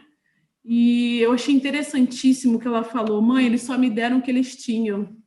Eu achei de uma reflexão, assim, sabe, gigantesca. Eu falei, é isso mesmo, filha. Ela falou exatamente assim, eles me deram o que eles tinham de melhor até aquele momento. Até aquele momento, eles não sabiam o que estavam fazendo. E eu falei, é isso mesmo, filha. A gente não cultiva esse ódio, esse rancor, a tudo que ela passaram. A gente valoriza a história, não cultiva esse ódio, e o dia que ela quiser voltar, a gente vai junto. A gente passa as informações que ela tem, assim, ela não vai ter acesso a todos os detalhes do processo, ela não tem maturidade para isso. Mas não tudo hoje. Que ela, não hoje, mas tudo que ela traz, a gente valoriza, a gente entende, a gente respeita, porque é a parte da história delas, né? Exatamente isso, assim, se meu filho a qualquer momento quiser saber dos 5 irmãos que ele tem, biológicos, e quiser ir atrás, eu guardo o processo, tem informações sobre essas crianças, e a gente vai atrás, e vai buscar sem medo, né, dessas origens, quem são essas pessoas. Talvez ele cresça e não queira, talvez o pouco que saiba já seja o suficiente. E quando as nossas crianças, elas crescem com outras crianças que, como elas, vieram pela adoção, e por isso também a importância dos grupos de pós-adoção e da frequência a grupos presenciais com os nossos filhos, num período de pandemia, isso fica um pouco mais complicado. Até que no Cores a gente não tem trazido as crianças, né? Mas para quem está chegando novo, a realidade de um grupo de apoio à adoção não é esse silêncio gostosinho que está tendo aqui, não, tá? É criança correndo, é berraria, porque a ideia é justamente essa, que quando eles crescem juntos, a gente naturaliza que nem toda a história é bonitinha, né? E ele pode conviver ali com uma criança que teve uma história tão complicada quanto a dele, e ele vai num ambiente em que ele ouve constantemente que ele é uma criança adotada. Então, não é necessário, como o Erasmo falou, em algum momento revelar a adoção, porque ele já cresce entendendo que ele nasceu nesse meio da adoção. Então, até o momento da revelação do ser adotado ou não, se esvazia de tanta importância, porque não é um tabu, né? É uma verdade que é trabalhada desde sempre. Parabéns, mais uma vez, pela postura de vocês. Fala, Erasmo. Depois eu vou passar uma pergunta que tem aqui no grupo. Reforçar rapidinho o que a Natália falou, que aqui em casa também o Gustavo já virou para mim. Isso foi exatamente no momento que eu fui fazer uma intervenção, em determinado momento ele virou para mim e falou assim, pai, se algum dia eu quiser baixar um aplicativo ou querer saber sobre a minha família antiga, o que você acha? Aí eu virei para ele e falei assim, olha só, filho, eu não me importo. No momento que você se sentir preparado, eu perceber que você está preparado, você vai saber, você vai lá e eu vou com você se for preciso, sabe? E assim como a Natália falou, o Gustavo também, como você já falou, Saulo, se nenhuma criança que está lá para adoção, ela vai, não importa se ela é bebê, se ela já é adolescente ou grande, ela vai ter passado por coisas ruins. E se o nosso filho chega para você e quer falar sobre isso com você e você não ouve, ele vai falar assim, é a mesma coisa de lá, sabe? Então, é tão mágico você ser pai e mãe né? Eu não sei o que é ser pai biológico, eu nunca quis ser pai biológico, mas, assim, é muito mágico. E, assim, você tem que ter uma resiliência, um preparo muito grande para você parar e ouvir a história do seu filho, tá? Então, assim, isso é muito importante. Só isso, só que eu queria frisar. Oi, gente. Vocês estão me vendo aqui? Mais para trás. Um pouquinho mais? Mais para trás. Sou a Daniela, estou começando o processo de habilitação para adoção, eu vou entrar no voo solo, eu vou estar nesse processo monoparental, né? E, assim, fiquei muito impressionada com o relato de vocês, fiquei bem emocionada, e eu queria, assim, vocês falaram de diferentes maneiras, mas talvez, se vocês pudessem falar um pouco da sensação que foi, quando vocês olharam pela primeira vez o filho de vocês, a Natália. Então, a surpresa da Natália foi quando ela descobriu que ela teria que conviver, de fato, os filhos teriam que dormir ali com eles durante esse primeiro mês. Como é que foi essa experiência, assim, as dores e as delícias? Porque, realmente, a gente sabe que a gente idealiza, né? Mas, na verdade, é todo um processo de educação, e o processo educacional nunca é fácil, né? Essa construção desse amor, né? Porque a gente também não nasce... essa relação, esse amor, ele tem que ser construído, né? Não é um processo fácil. Eu tenho uma amiga que teve um filho biológico, e aí, quando ela engravidou, eu falei assim, e aí, como é que é esse amor? Como é que foi essa descoberta da gravidez biológica? Porque a adoção também, você passa por todo o processo de gravidez. Ela disse assim para mim, eu não senti amor nenhum, senti medo. E aí, mas aí eu disse assim, então, mas não foi ela que me disse, ela disse assim, olha, mas o medo é o primeiro sinal de amor que a gente tem com os nossos filhos, isso é um sinal de amor. E aí eu fiquei muito com isso na cabeça, assim. Porque é isso, eu acho que como é que é olhar pela primeira vez para aquele filho que você não gerou, mas ao mesmo tempo você passou por toda a gravidez, sabe? Não foi biológica, mas é de fato uma gravidez e não invalida. Eu acho que é tão mágico quanto. Então, eu queria ouvir um pouquinho de vocês, como é que foi esse primeiro contato com o filho. Falei pra caramba, né? Mas a gente está no grupo de apoio, agora eu vou falar. Isso mesmo. Obrigado. Quem quer falar primeiro? Eu já até desmutei. Gente, né? A pessoa gosta de falar. Então, foi realmente assustador. E foi o que eu falei, eu fiquei assustada com a reação delas. A primeira foto que a gente tem, o Gustavo tem até como capa de celular, elas chegaram, a cuidadora levou elas até uma pracinha em frente ao abrigo, porque elas estavam muito ansiosas, esperando, aguardando a nossa chegada, e o nosso voo atrasou. Então, a cuidadora ficou na pracinha. Então, quando a gente chegou, que a gente ligou, eles falaram, olha, elas estão na pracinha aqui do lado, pode ir direto para lá. E aí elas vêm correndo, pulam no colo do Gustavo, não sei se vai dar para vocês verem, é uma foto das duas no colo do Gustavo. E aí, gritando, papai e mamãe chegaram, e abraçando ele. Então, foi nosso primeiro registro. Ali eu fiquei congelada, eu não apareço na foto, a cuidadora registrou, mas eu não apareço porque eu fiquei congelada ali já, né? Porque eu não esperava uma expectativa tão grande por parte delas. E à noite, eu lembro muito bem disso também, à noite, quando falaram assim, elas vão para casa com vocês, elas vão dormir com vocês, e a gente, caramba, a gente pegou uma casa, um quarto só, né? A gente não imaginou que seria assim tão rápido. Ligamos para, né, você tem como providenciar outra cama? E eles conseguiram providenciar para que a gente ficasse com 2 camas de casais, né? Uma para elas e uma para a gente. Menos 2 graus. Pegando menos 2 graus, na cidade delas era muito frio, a gente foi em junho.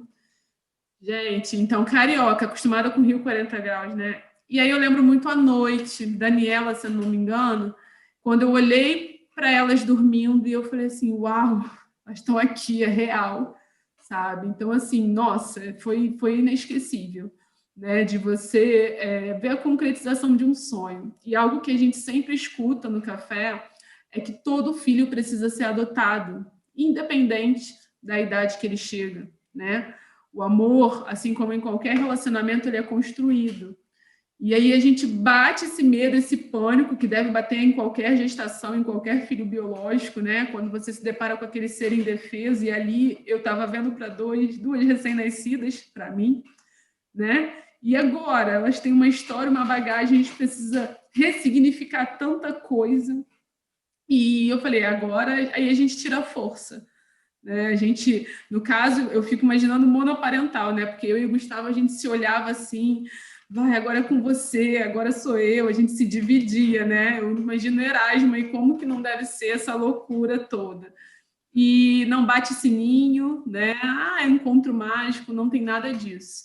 É realmente um amor que você, né, que você sente, um desejo muito grande de querer maternar, de querer paternar. Foi essa sensação, foi maravilhoso. Erasmo, fala um pouquinho para a gente. Então, gente, eu sou professor, né? Também gosto de falar às vezes, mas, assim... Então, como eu falei para vocês, né? Como eu já tinha passado por experiências de tentar algumas crianças, elas terem o desejo delas, né? Porque, como o Luiz falou, que não se busca uma família para criança, e sim não se busca uma criança para a família, e sim uma família para aquela criança. Então, o que acontece?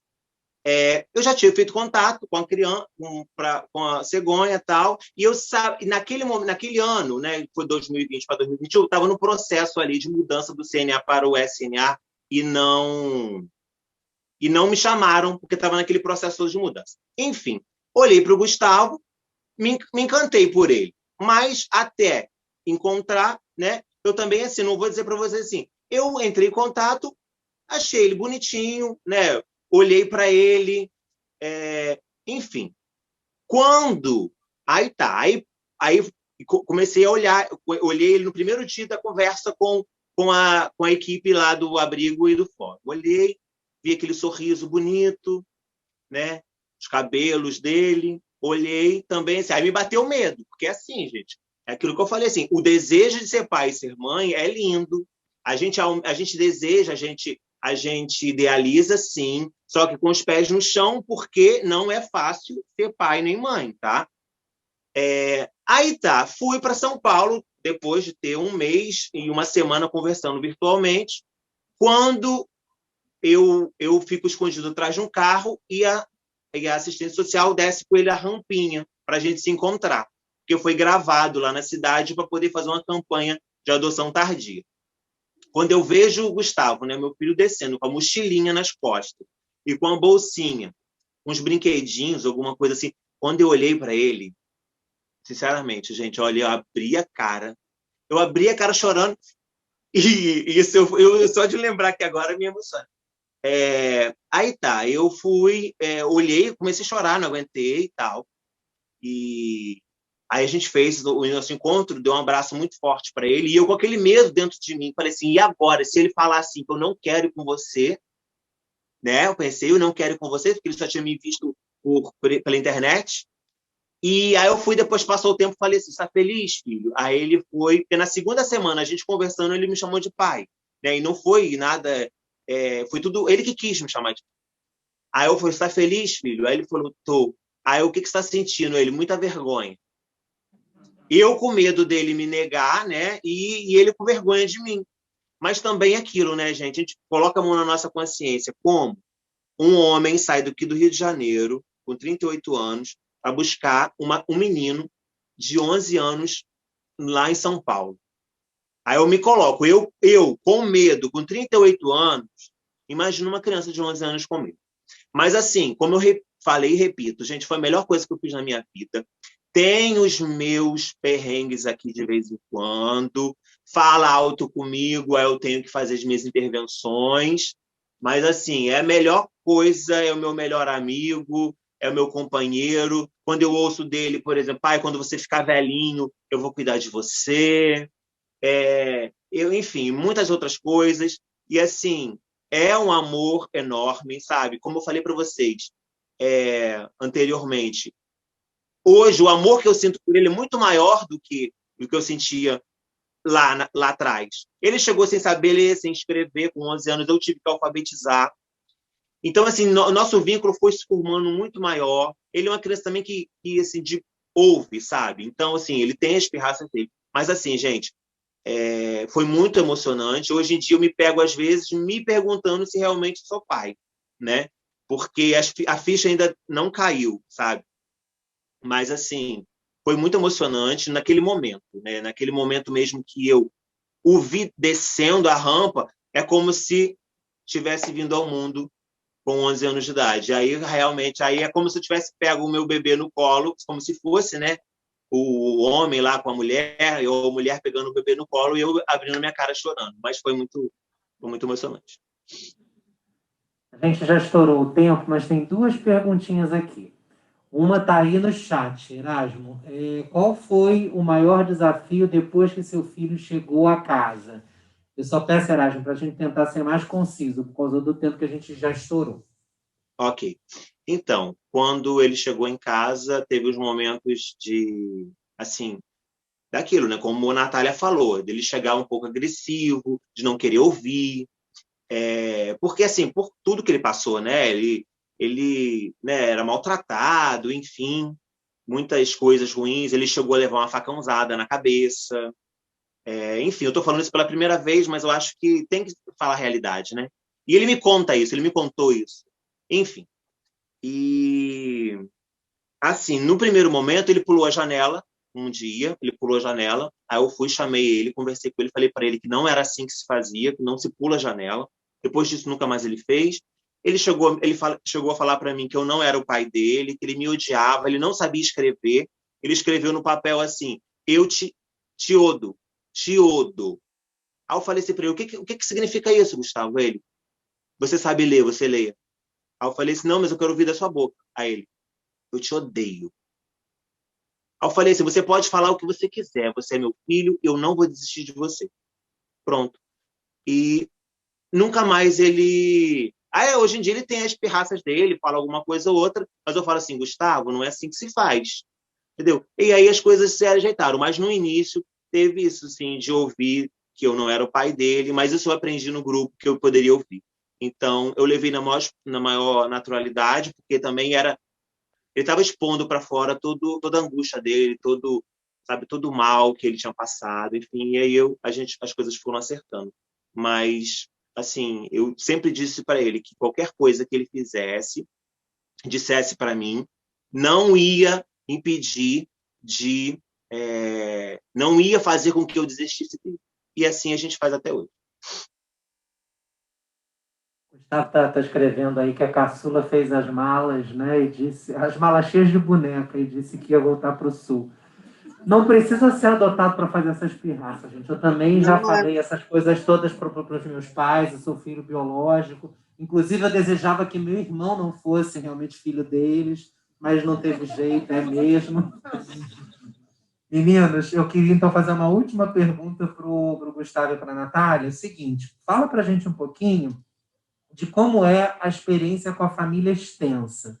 Porque a gente sabe que é muito comum, quando a gente decide adotar crianças maiores, e até pela busca ativa com questões mais delicadas, né, ouvir críticas ou chamadas do tipo, pensa bem, olha o que você vai ter, olha a estrutura de você. E eu estou passando exatamente por isso. Não sei se minha mãe está logada aí, que ela costuma estar.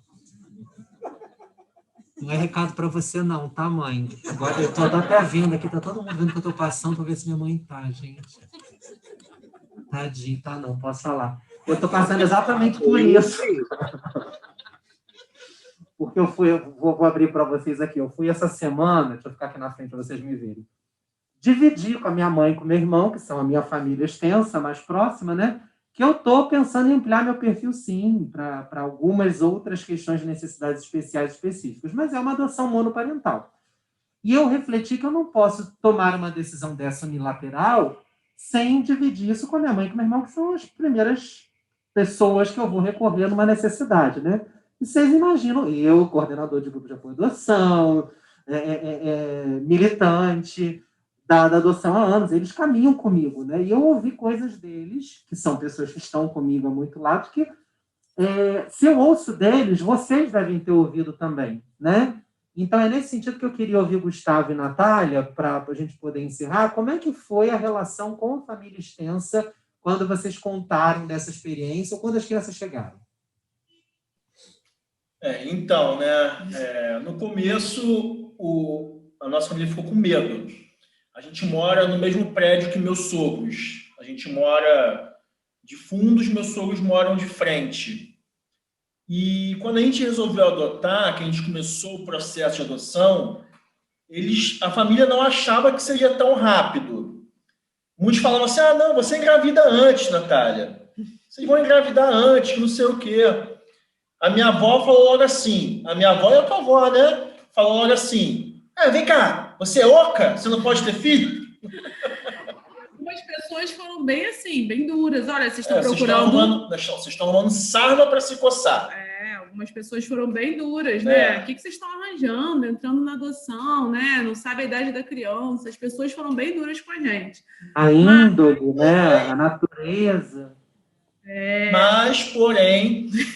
Hoje o processo é cansativo. Hoje o processo é cansativo porque hoje elas são mimadas. Extremamente mimadas. Pelos avós, pelos tios, né? A minha mãe, ela chega na casa da minha mãe, vamos jantar. Aí, não quero comer isso, vó. Aí eu falo, não, filha, come. Minha mãe fala assim, não, deixa ela comer a batatinha frita dela. Mas no começo, a minha mãe ela ficou assustada. A minha mãe chegou a falar assim, mas elas vão ser minhas netas? Entendeu? E hoje é assim, esse xodó, então, a ponto de às vezes querer desautorizar a gente tem que ter alguns diálogos, sabe? Então, foi o que eu falei, né, gente? O amor é algo construído, são barreiras que precisam ser quebradas por toda a sociedade. Amigos, né? Tanto que hoje a gente tem um casal de amigos que são os nossos melhores amigos que entraram na buscativa também, né? Entraram na adoção, entraram na buscativa e já estão com filho também, com 12 anos, né? Então, assim, por quê? Porque a pessoa precisa quebrar uma série de preconceitos. Hoje elas são extremamente mimadas. A gente hoje passa o perrengue contrário, que é pedir para a família ajudar, né, a dar limites, a dizer que não pode, né, a obedecer, porque até o comportamento delas muda, foi o que o Gustavo falou. Elas amam todos os tipos de saladas possíveis. Aí chega na casa da avó e fala que não, mas aí a avó dá batata frita, faz um hambúrguer, né? Então, isso no início, e assim, a gente não se deixou abalar. Sim, a gente tinha muita firmeza do que a gente queria, porque às vezes esses comentários poderiam, né, ter minado, algumas pessoas desistem, não, porque a gente precisa de uma rede de apoio, essa é a verdade, né, Saulo? O Saulo está aí passando por isso. A gente precisa ter uma rede de apoio, mesmo, ainda mais monoparental, mas mesmo como um casal, teve um momento de eu estar doente, o Gustavo precisar viajar a trabalho, então a gente precisa ter uma rede de apoio. Mas não são eles que estão adotando, a gente sempre teve isso em mente, né? Mas a dica que a gente tira, a lição que a gente tira disso, e aí já falando para as pessoas aqui, para minimizar esses aborrecimentos, aproximem a família extensa desse processo que vocês estão vivendo. Eu sempre bato nessa tecla. De Alessandro e Érica que estão ali. Se vocês trazem a família extensa para participar das reuniões, se vocês pedem, como a minha mãe, que hoje em dia eu nem peço mais, ela já se conecta, por isso que eu fui olhar ali se ela estava hoje.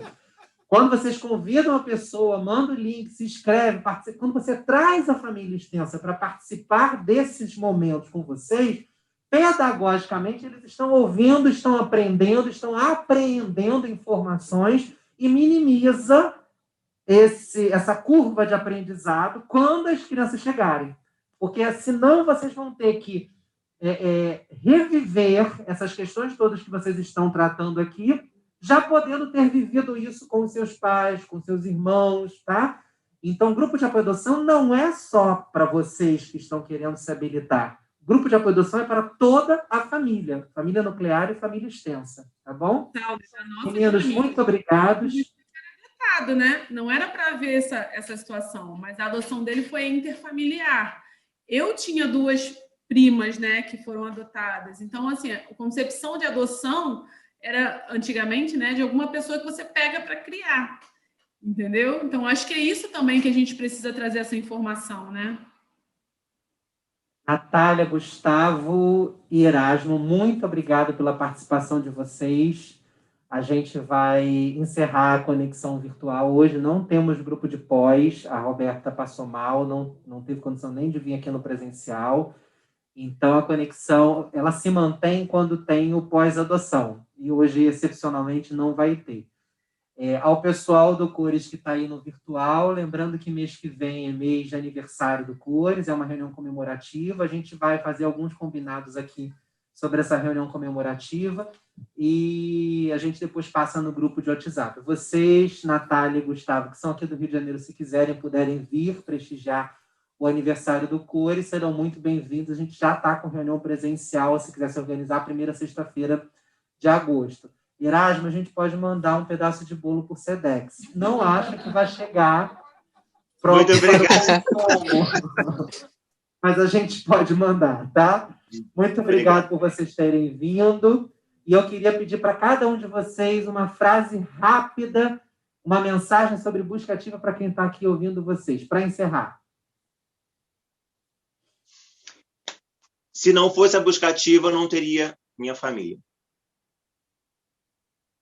Sabe, Natália, cada um de vocês uma frasezinha. Busca ativa é dar uma oportunidade a alguém, né, de conhecer, é se abrir a uma nova possibilidade. A busca ativa, ela, para mim, foi a oportunidade de ter a minha família, de ter as minhas filhas, né, e de abrir a mente. Abriu a mente. Muito obrigado, meninos. Beijo, boa noite. Tchau, tchau.